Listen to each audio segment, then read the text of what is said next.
Sorry, the required PSN services are unreachable at this time. Please check your network settings and try again. Solution 1. Set correct date and time in settings manually or by using internet.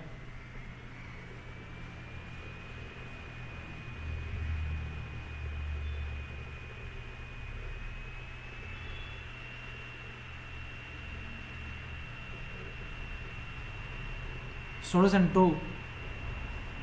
Go to network settings and view status of PlayStation network services.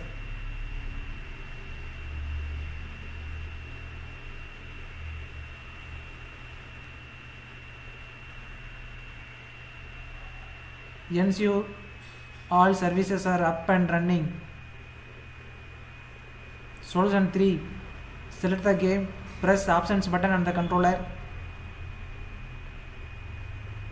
Check for update.